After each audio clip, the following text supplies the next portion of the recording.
महाप्रलय में डूबता हुआ पृथ्वी को श्री कल्कि अवतार अपने चरणों में धारण करके आने वाले महाविपत्ति से पृथ्वी को उद्धार करेंगे। नमस्कार दोस्तों, आप सभी को मैं मेरे YouTube चैनल पर स्वागत करता हूं। मैं मेरे चैनल के माध्यम से आप सभी को हमारे उड़ीसा के भविष्यवाणी ग्रंथों पर श्री कल्कि अवतार के बारे में जो लिखा गया है वही बातें आप सभी के सामने वर्णन कर रहा हूँ। पूरे पुस्तक प्रमाण सहित वर्णन कर रहा हूँ, इसलिए मेरे चैनल को सब्सक्राइब जरूर करें। अच्छा लगे तो लाइक और शेयर जरूर करें। आज मैं आप सभी को हमारे उड़ीसा के गौरव पंच सखाओं में से भक्त बलराम दास जी के गुप्त गीता पुस्तक से श्री भगवान के महाअवतरण लीला के बारे में कुछ तथ्य उपस्थापन करने जा रहा हूँ। ये तत्व आप कहीं से भी कभी भी नहीं सुने होंगे, इसलिए ये महातत्व को श्री कल्कि अवतार के महागाथा को ध्यान से सुने और महाज्ञान प्राप्त करें। संत बलराम दास के गुप्त गीता पुस्तक में वर्णित वो पंक्ति को पहले सुनते हैं।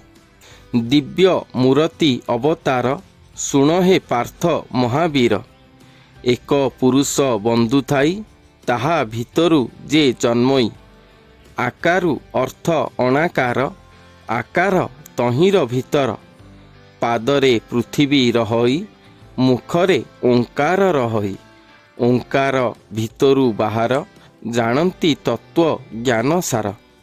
पहले लाइन पर कहा गया है कि दिव्य मूर्ति अवतार सुनो हे पार्थ महावीर। कलियुग के अंत समय पर स्वयं सृष्टिकर्ता भगवान महाअवतरण करेंगे धरती पर। एक मानव शरीर को धारण करेंगे श्री भगवान और स्वयं मानवदेही होकर दिव्य मूर्ति अवतार कहलाएंगे धरती पर।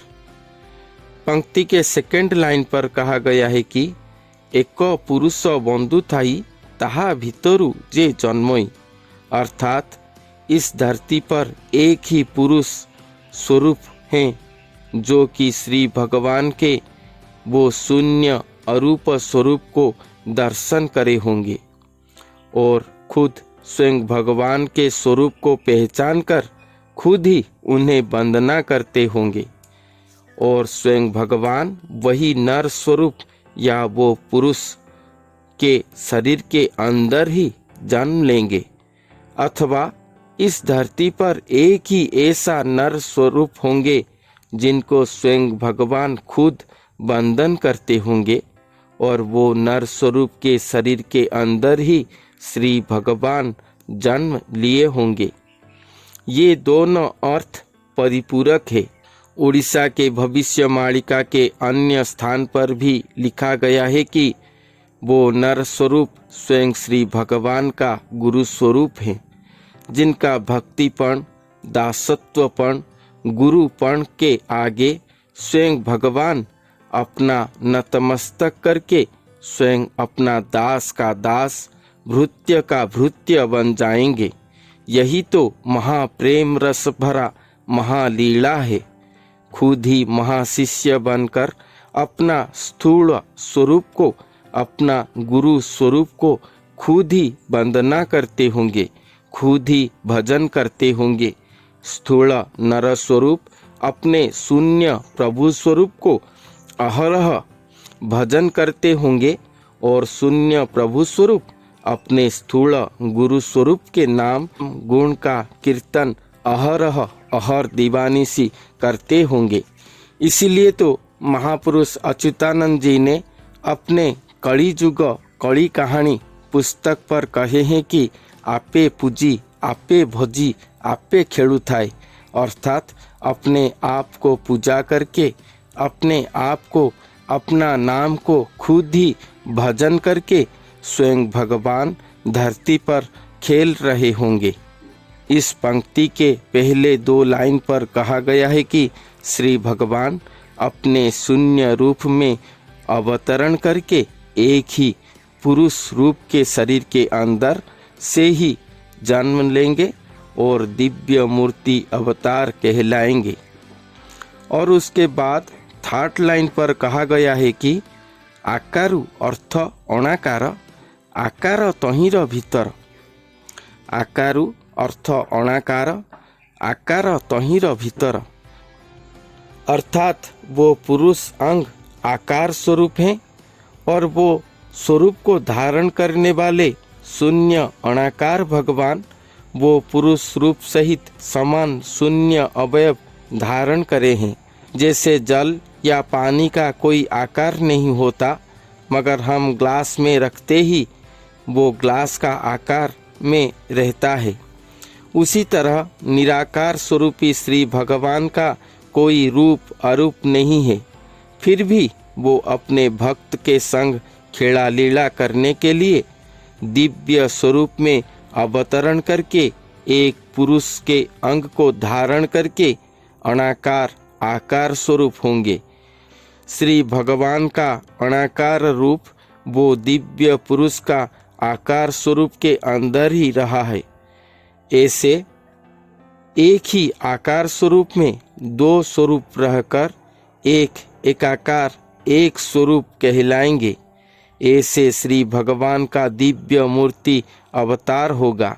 इस पंक्ति का 4th लाइन पर कहा गया है कि पातरे पृथ्वी रहोई, मुखरे ओंकार रहोई, अर्थात श्री भगवान महाप्रलयमुखी पृथ्वी पर अपने श्री पद्म पाद को स्पर्श करके अपने चरणों पर ही ये पृथ्वी को धारण करे होंगे, ताकि ये पृथ्वी आने वाले महाप्रलय से उबर जाएगा या निकल जाएगा। अपने पद्म पाद में पृथ्वी को धारण करे होंगे और श्री भगवान के श्रीमुख पर ओंकारनाद दृश्य होता होगा। और लास्ट लाइन पर कहा गया है कि ओंकार भितरु बाहर जानती तत्वज्ञान सार, अर्थात उनके श्रीमुख पर जो ओंकारनाद दृश्य होता होगा वो ओंकारनाद उनके अंदर से ही सृष्टि होता होगा। उसे वो नर स्वरूप नहीं करते होंगे, वो नर स्वरूप के अंदर स्थित श्री भगवान का श्री ब्रह्ममुख या श्री पद्म मुख से वो ओंकारनाद उत्पन्न होकर वो नर स्वरूप के श्रीमुख पर दृश्य होता होगा। ये ओंकारनाद को स्वयं नर स्वरूप नहीं करते होंगे, स्वयं भगवान खुद करते होंगे। ये बात वो नर स्वरूप खुद जानते होंगे। यही बात यहाँ पर कहा गया है। एक साधारण जन या असाधारण जोगी जन ओंकार साधना करके जप करना या ओंकार ध्वनि उच्चारण करना और वो स्वयं भगवान के श्रीमुख पर जो ब्रह्म ओंकारनाद शरीर से उत्पन्न होकर दृश्य होता होगा, इन दोनों में बहुत ही पार्थक्य है, जिसको केवल अनुभवी साधनारत जोगी ही जान सकते हैं। ओंकार ब्रह्मनाद ही एकमात्र श्री गुरु अवतार का कोठधन संपत्ति है। स्वयं कल्कि अवतार को पहचानने का साधन सिद्धि लक्षण है, जिसके बारे में हम और कोई एपिसोड पर वर्णन करेंगे।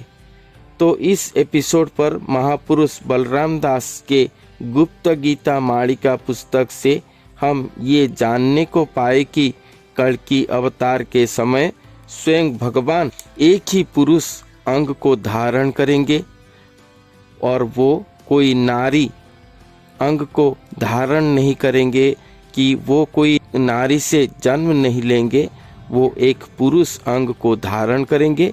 वही पुरुष अंग पर ही वो जन्म लेंगे, स्थूल स्वरूप में अपना शून्य शरीर अर्थात नरदेही आकार में अपना अणाकार आकार को मिश्रण करके एक ही आकार कहलाएंगे।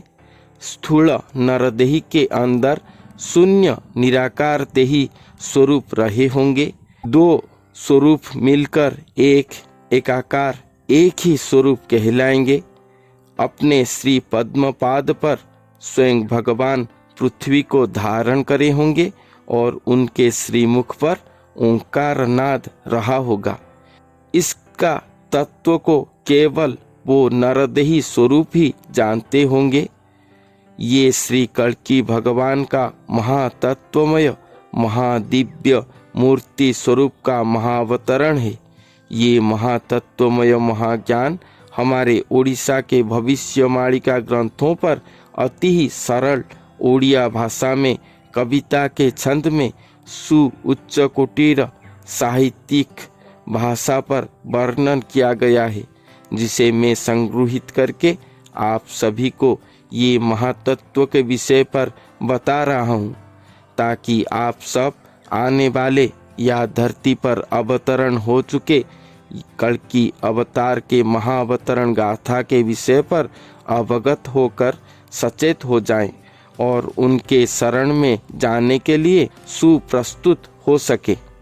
दोस्तों, श्री कल्कि भगवान के विषय पर नए नए ये महातत्व भरा महाज्ञान को पूरे मालिका पुस्तक प्रमाण सहित सरल भाषा पर वर्णन करने वाले YouTube पर शायद अकेला मेरा ही चैनल श्री सत्य गाथा ही है।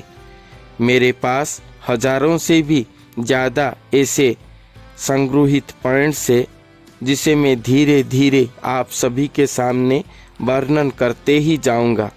इसीलिए मेरे चैनल को सब्सक्राइब जरूर करें। आज का तथ्य आप सभी को कैसा लगा कमेंट करके ज़रूर बताएं। अच्छा लगे तो लाइक और शेयर करें। तो आज के लिए इतना ही। फिर मिलते हैं अगले वीडियो पर एक और नई तथ्य के साथ। धन्यवाद।